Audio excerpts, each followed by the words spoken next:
All right, so new lighting on here. I wanted to let y'all see it. The filters I use on the overhead light are chrome instead of white plastic, which focuses the light more on the table. So thought I'd let y'all see that and get your opinion. What do you think? Do you like the lighting this way? Uh, First shot here, only shot. That was a dry break. I wanted to lay the two up, couldn't do it.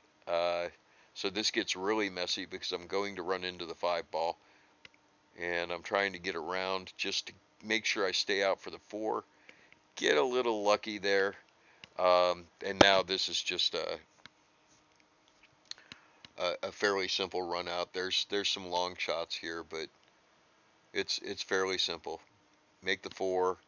It's in front of the pocket. It's easy. Get a leave on the 5. I want to be right where the 5 is, roughly, so that I can shoot the 6 and bring the cue around the 9.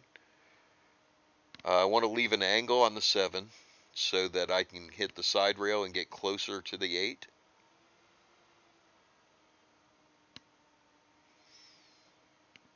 That's pretty much what I wanted. Again, going to come off the side rail to get closer to the 8. I want to leave an angle on the 8 so that I can do the same thing to get to the 9.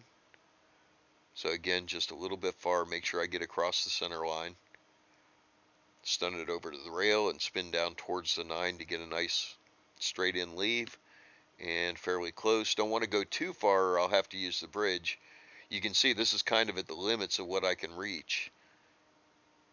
And there we go, we're out. So this one was an interesting rack. So this one is a break and run. I don't like breaking from the right side because I can't use my body the way I can on the left. That's why, as you're looking at the screen, that's why you can see I prefer very much to break from that left side. So getting from the 1 to the 2, this is a touchy shot because the rails are, with the new rails and the fast cloth, this can go, it's very, very hard to control that. So I end up overshooting it a little bit, and I end up with this backward cut on that 2. Not a big deal. I try to hold for the 3 in the side. I end up overrunning it. That's fine. It happens. Fairly straight in on the 3. Just going to slow roll this to get on the 4.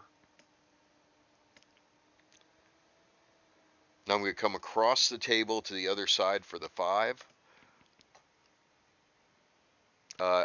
This one's a little iffy because I'm going to be flirting with the side pocket, but I really need this angle. The 7 does pass the 9, so I put a little extra spin on it just to make sure I get past the side. And it's really close. That's very risky.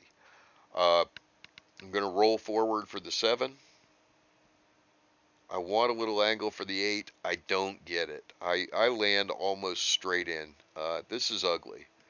I'm straight in. I've got to get to the 8 on the other end of the table. If I draw back to, I'd have to hit it about a gazillion miles an hour. Probably too hard for it to even stay in the pocket. Probably jumps off the table. So I've got to go forward. So I'm going to use top right English. And I figure, okay, well, if I can clip the 9, it'll help me get to the 8. As it is, the 9 goes in. Okay, I win.